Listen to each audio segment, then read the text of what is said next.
want to take the time to be in nature and really connect with that deepest aspect of ourselves, so that whatever we produce in the year to come is coming from the deepest, the wisest place. And at the same time, we're building the vitality so that what we want to bring forth into the world, we have the power to actually manifest. Lemon water or cucumber water that helps generate fluids.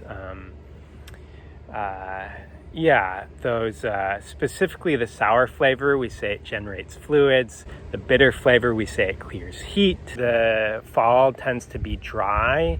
Food-wise, we want to moisten and nourish. So like the sweet flavor, that helps generate fluids, it helps moistens, it helps nourish. Not like processed sugars, but something like corn, sweet potato, carrots, squash, very nourishing at those times. As we connect with family, it's another chance to distinguish who we were from who we are now. How to get the most out of this discussion. This video contains concepts that may be new or foreign to Western audiences. Full absorption requires understanding the material, relating it to one's life, and applying it in new ways. To learn something well, we need to think about it and process it in as many ways as possible. How to engage this information. Nourish yourself with good rest, food, reflection, and movement, and concentration will come easy. Find ways to engage with the video, such as stopping to think about a question and take notes, or simply sitting still and trying to remember what you learned so far. Different ways to process information include drawing pictures of an idea, making dances or movements that represent that idea, writing songs or plays. For now, I recommend you simply take a break every few minutes, try and remember everything you learned. Unless you feel like your memory's really good, then do that at the end. Looking up more information about something can help us reflect and refine our learning. Try to answer your questions before asking them of others. This helps you get the most out of the question and answer process.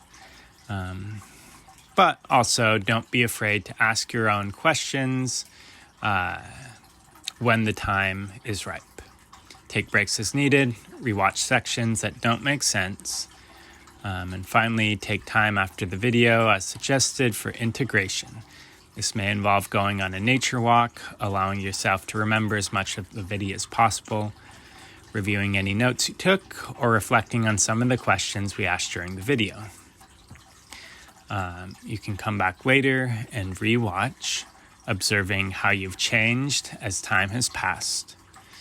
And for first-time viewers, we recommend you sit still without distractions, simply listening and following the conversation as best you can.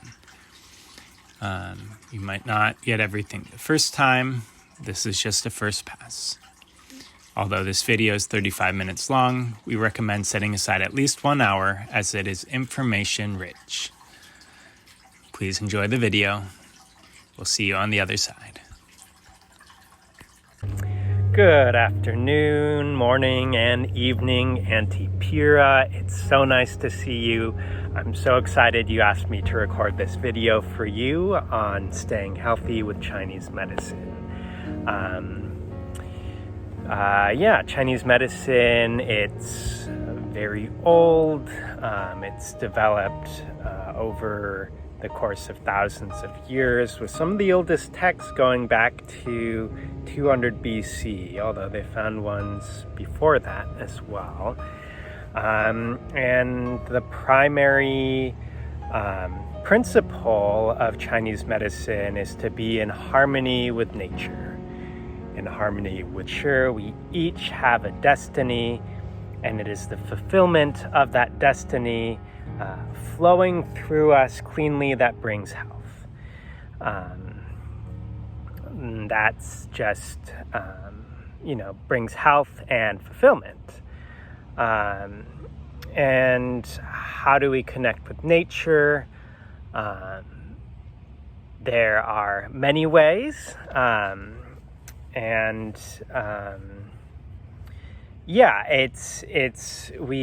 talk about moving in harmony with the seasons. So we have winter, spring, summer, and fall. All you need to do is call. I know that's your favorite song. Different seasons have different movements. In spring, everything's sprouting, it's rising up. Summertime, things are starting to bloom and spread. Petals fall off, the fruit begins to form. We have this late summer period, and now we're in the time of abundance. Everything's fruiting. And then as fall comes in, everything starts to fall. All the leaves, all the fruits, things start to rot and sink back into the earth. And just as things sink in, this is the energy of winter. It's cold, it's contracting, everything goes to sleep. Chinese medicine, we say heaven leaves, and it's just the earth.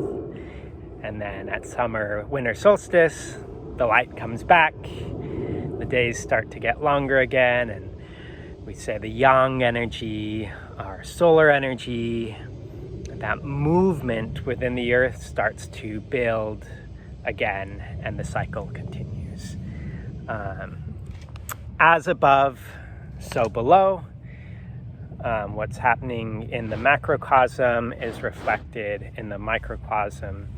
So the ancient Chinese believe that as you attune, as nature changes, so do we.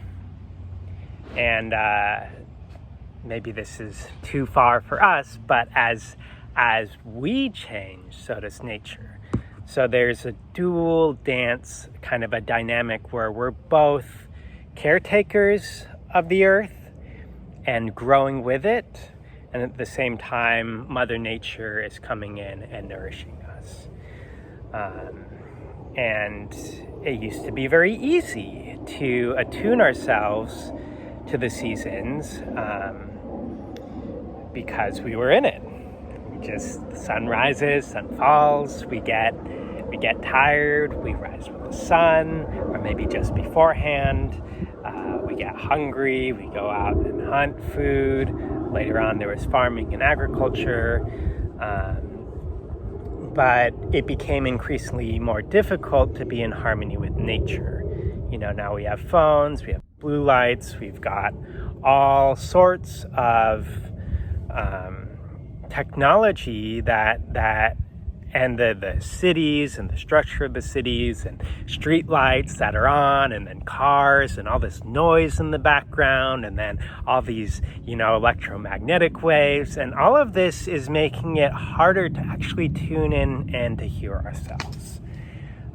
So that's why I'm making this video, is how do we remember who we are and maintain that even as we interact with the culture, with the world, with the society, where it's increasingly difficult to hear and tune in to the power of nature that's within us. In terms of movement, so in Chinese medicine, spring is the season of wood. Wood is associated with the liver and the gallbladder, and it's connected to the tendons and the ligaments.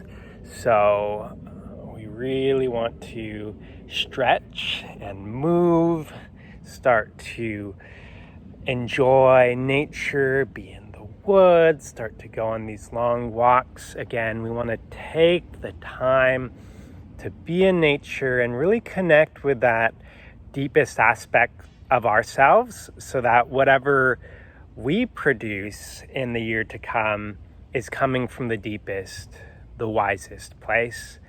And at the same time, we're building the vitality so that what we want to bring forth into the world, we have the power to actually manifest.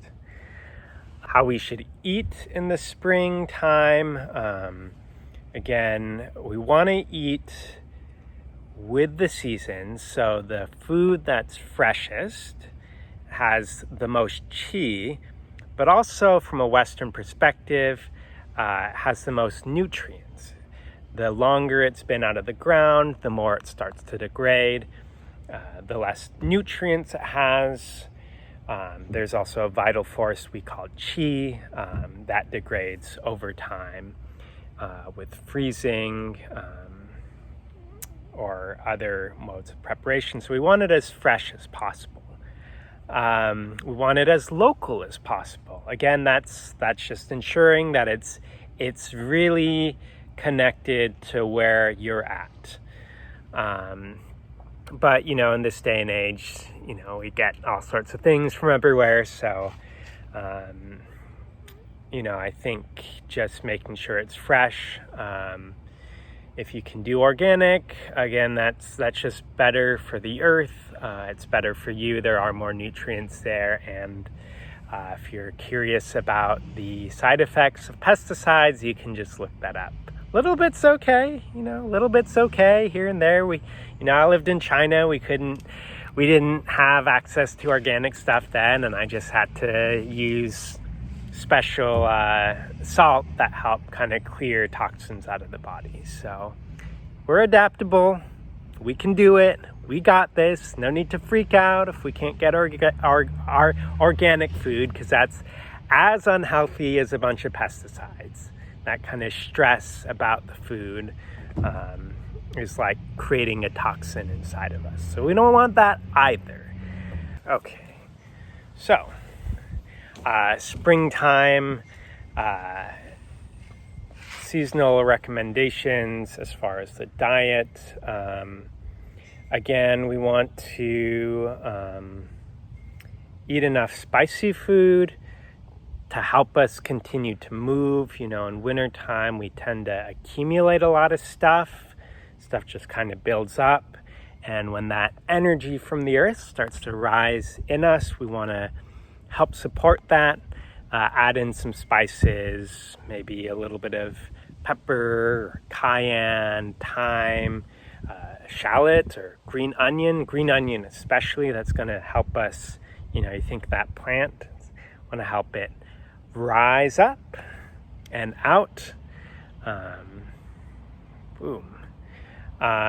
As far as flavors, again, we talked about that spicy flavor. We don't want too much sour flavor. So sour, basically, it has this contracting energy.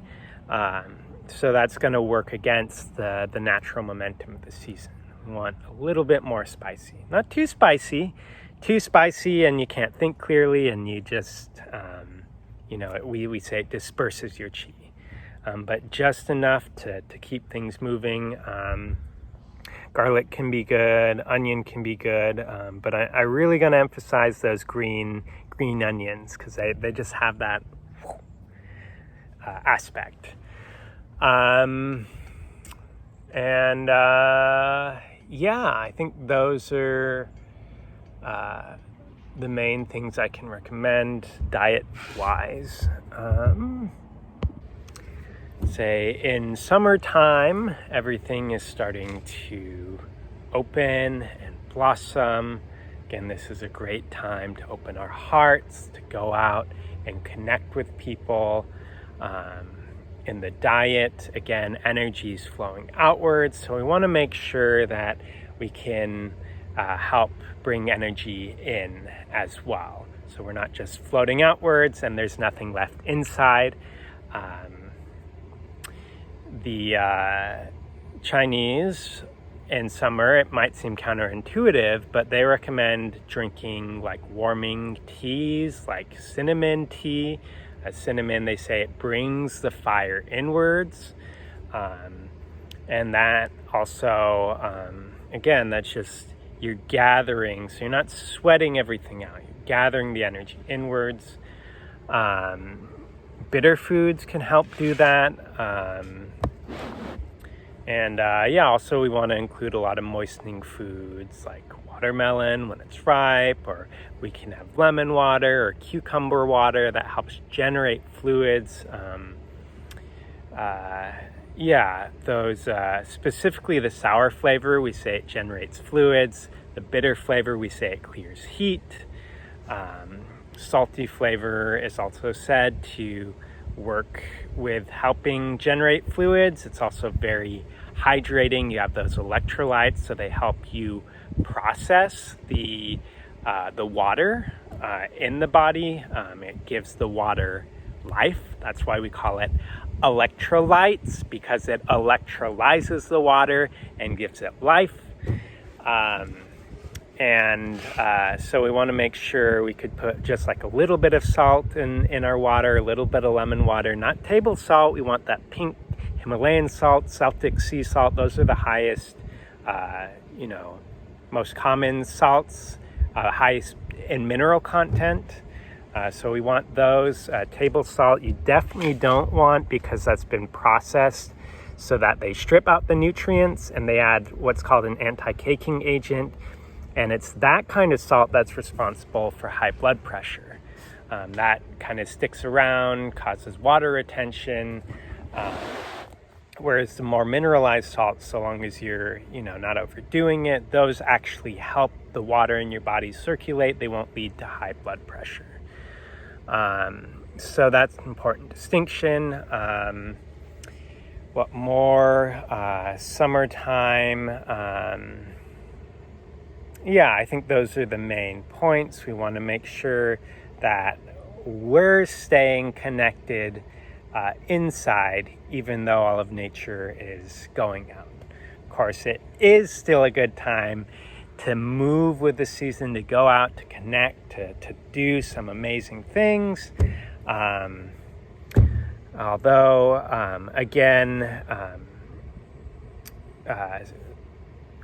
Keeping our fluids inside. One thing that's been recommended that's very unconventional in the West is to wear a long sleeve shirt. That, of course, is able to allow air to flow in. What that does is it keeps the sweat inside of the body. And basically the sweat doesn't evaporate out into the atmosphere. It kind of evaporates into your whatever you're wearing, and that helps kind of keep things cool. If it's loose, there's a cool breeze that flows through, and so basically you're keeping your fluids in, which are, at least in Chinese medical belief, very expensive to produce. At the same time, there's still a cool breeze in. At the same time, you're protected from the sun, so you don't have to lather yourself up with a bunch of sunscreen every time you go out. So it's really a practical suggestion. I've been doing it for, 8 years since I read this thing about it, and it works for me. I hate sunscreen, so that's that. Final summertime recommendation. Again, you do want to stay active. If it's too hot in the day, mornings and evenings are a great time for a walk. It is okay to stay up later, maybe with the cicadas. I think those are the main recommendations as far as movement. In the tradition I studied, we talk about exercising the small muscles, but in general, again, we just want to make sure we have at least an hour of time in our bodies. For you, Auntie, I gotta say, at least an hour. That's probably the golden ratio for you. But again, don't overdo it. Make sure you stay cool, get plenty of fluids. Remember to stay hydrated. So moving into the fall season, this is the season of metal. Things are coming down, all the leaves are falling down. We're starting to think about, what do I want to keep with me as I move into hibernation, and what do I want to let go? Now, how do we know those things? We know that through reflection. So just as in the springtime, we're out, we're strolling, we're leisurely walking through the woods. We do want to start putting on layers so that we protect ourselves from the wind and the cold and the dry air, but not too quickly. We want, just as nature, it takes time to transition. I mean, sometimes it really is sudden, like you're like, it's fall and then it's fall. But we want to, not throw on everything immediately, but gently move. We don't want to be too cold, but yeah, if we can start putting on scarves and other things, just gently.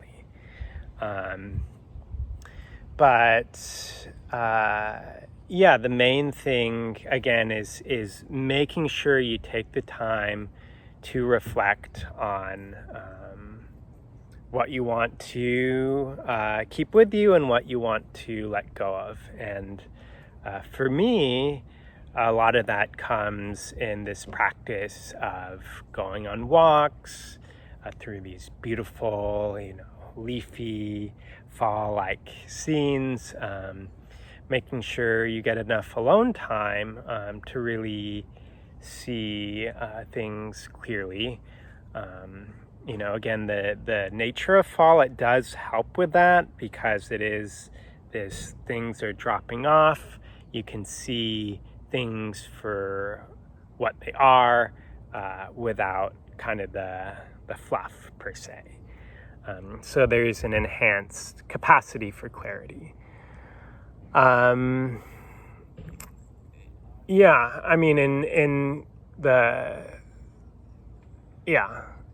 the same time, we could call this the season of, in nature, it's the final hustle. It's the last part of the lap that we're running. We kind of pushing through, gathering resources, making sure there's enough for wintertime. It's also the season of harvest. So this is where we get to really reap the harvest of the year. Metal, it's associated with gold. So there is a sense that, okay, we worked this year, we got to gather all the stuff, and then we get to enjoy it. This is, we have Thanksgiving, and here in the States, never mind the colonialist origins, and it's got a shaky history, but you see similar themes all around the globe. You have like Carnival in Germany happening around this time,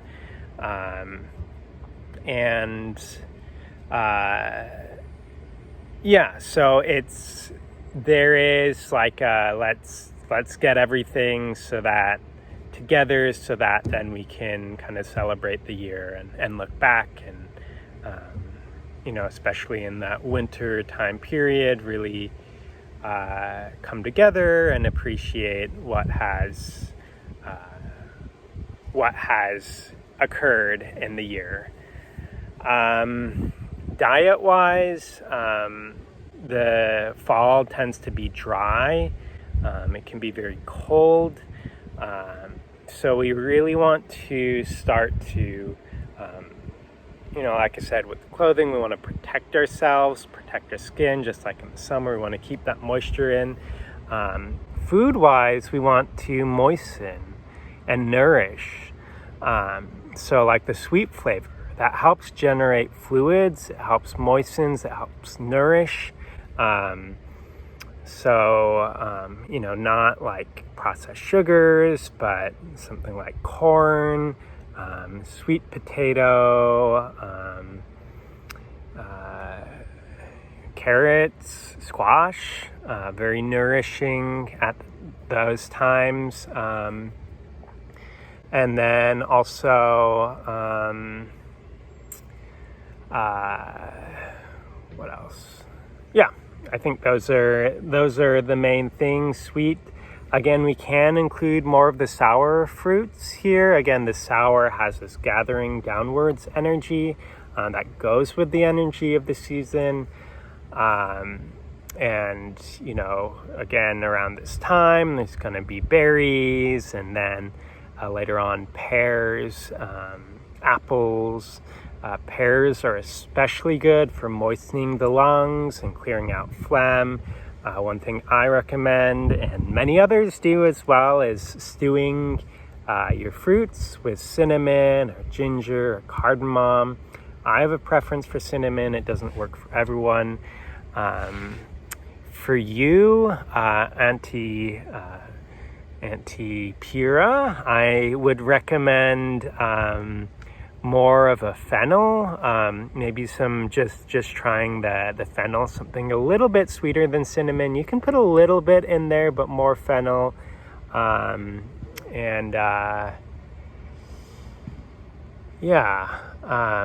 if you did cinnamon, add a little bit of licorice root to make sure it stays sweet and moistening, since I think for you, cinnamon could be a little bit warm. So we want to make sure we have some of that moistening aspect still in there. And I think that's all I can think of for the fall. Let's move on to winter. Finally, in the winter time, everything's cold, it's contracting. Things are in a state of rest and hibernation. This is a good time to nourish yourself. We want to stay warm on the inside. So again, we want to focus on generating warmth in the winter time. How we do that, stews, soups, hot tea,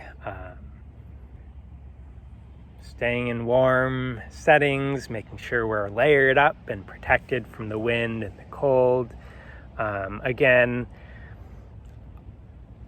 now, ancient Chinese, they had different ideas about this, but I think they lived in more frigid settings, but it's still important to stay active. There's a tendency to want to go inside, to want to hibernate, to want to sleep. Some of that's important. You do want to follow the sun. You do want to sleep longer, go to bed earlier, follow the sun. And you want to stay active enough that things don't get stuck and accumulate. It is a good time for meditation. It's a good time for sitting. It's a good time for being still and being okay with not having lots of thoughts. Being okay with the emptiness. Being okay with the mystery. Not trying to force my way on something or project onto something, but really being okay with here, right now, stillness, peace, quiet.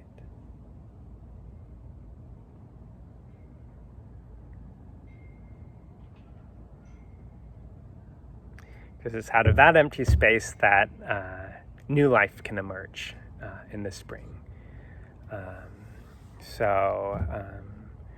I would recommend at this time making sure you're not too caught in a computer realm or information realm. Maybe taking a information fast. I think this is good, at any time of year, but really winter time could be a time to kind of turn the phone off, turn the TV off, turn off the social media, at least for a day or, maybe a week, and see who you are independent of those things and what your relationship is to those things, and maybe how you want to change it so as to empower yourself more. I think those are deep questions. Obviously, this time of year, there's lots of family, there's lots of rich foods. And again, I think as we connect with family, it's another chance to distinguish who we were from who we are now, And there's both a challenge to our integrity, to how can I be true to myself in situations that trigger maybe old parts of me or old patterns. And I would say it's very difficult to maintain that sense of integrity, especially if you're spending long times with family. And I think that's okay. Like, just enjoy what's in front of you, maybe be a little bit luxurious. And I think over time you'll get better at figuring out how can I be me for who I am now, even though as I interact with loved ones, I maybe want to go back to regress to a previous version of who I was. From a dietary perspective, we want to generate warmth. And we do that with the sweet flavor, but specifically, sweet and salty. Salty, winter is the element water. Water goes with the salty flavor. The salty flavor helps moisten, it helps soften kind of the hardness that can come with the cold of winter. And then it moistens as well. But it does that by keeping the water moving. Again, we talked about electrolyzing the water, making it alive. So we don't want the water to get frozen. We want it to stay moving, even though at the same time, it's an opportunity to see things again with clarity, and to be still as well. We can make, as I think I mentioned before, lots of stews. Warming, lamb is super warming, beef also warming, but just, those kind of really nice, slow cooked meals.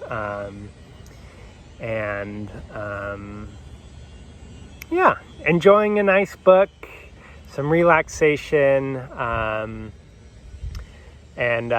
making sure things don't get. Okay, so that takes us through the seasons. For you, my dear auntie, I do have a recommendation that you can put into practice every day for maximum benefit, and it extends beyond any season. But I think this will be good for you and your body type. I know you tend maybe towards your reaction to stress is sometimes to go outwards, to explode. But some people keep it all inside. I think, maybe for you keep it inside for a bit and then it builds up and explodes.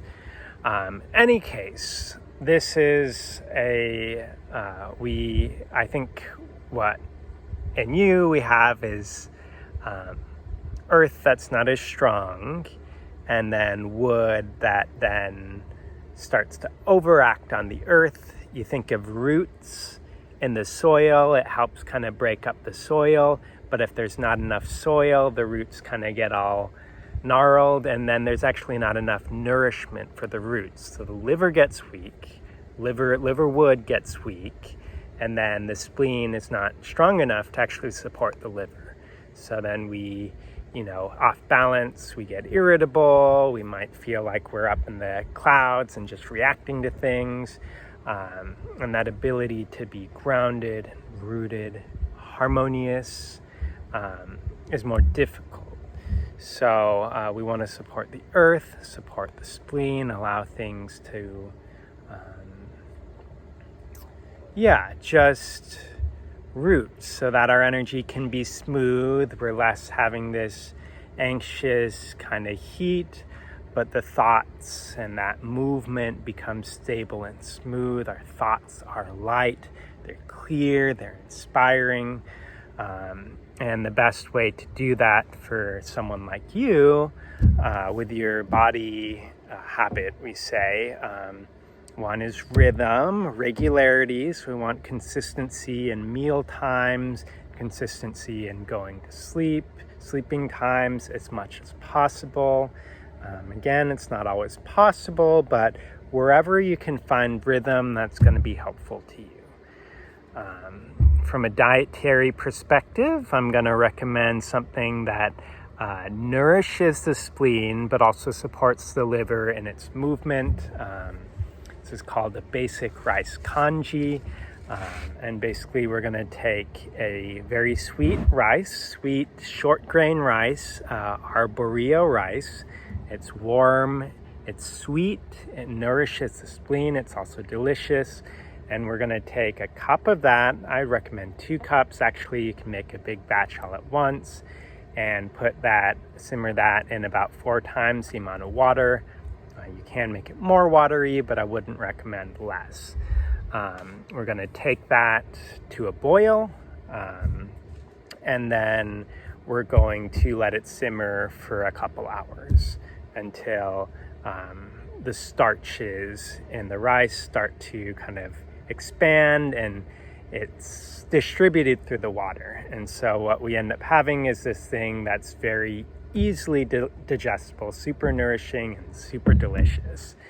And then we can warm up a bowl every morning, eating around the same time if possible, and modify it. So like some additions, I think for you, you can do a little chopped ginger, you can do chives, you can do green onion, you can do cinnamon. I wrote it down, but now I don't have it. So I'm just trying to remember, but a little bit of white or black sesame, a dollop of butter, maybe a sprinkle of salt, and you can add a little bit of pepper or a tiny amount of ginger, for sure ginger. And then we're gonna wanna add a vegetable. So like any sort of bitter green, or leafy greens, so chard, kale, spinach could work, but it's not as satisfying. So chard, kale, collard greens, and then anything else that is in season, but yeah, mainly that. So we've got our congee. We warm it up, we add a little bit of ginger, we add a tiny bit of salt, we add our greens, dollop of butter, or if you're I recommend the butter. It's really nourishing, but if you're a vegan, you can add some other either nut and seed or a little bit of sesame oil to round things out. If you want to add extra protein or you need that, you can add an egg. You can obviously kind of beef it up, but I would recommend having just the congee as I recommended it every morning, and then whatever else is going to give you sustenance, like Japanese style, you could do a piece of fish or something, and then you'd have a really solid breakfast. And yeah, those are my main recommendations for the year. Yep. Lastly, for those of you watching, if you have any questions or comments after you've observed some of these concepts in your life, please leave those comments or questions in the space below. My name is Motoyuki. I am a 1 year from graduation, but trained acupuncturist and doctor of Oriental medicine. So I've been studying this stuff for years. If you like this and you find it helpful, please share with your friends. Please hit the like button, subscribe so you don't miss a beat, and tell me a little bit about yourself. I want to know you. Keep coming back. I'll keep producing stuff, and we'll be exploring this idea of wellness and beyond that, destiny as a core aspect of our wellness together. So I hope to hear from you soon, and peace out. Namaste.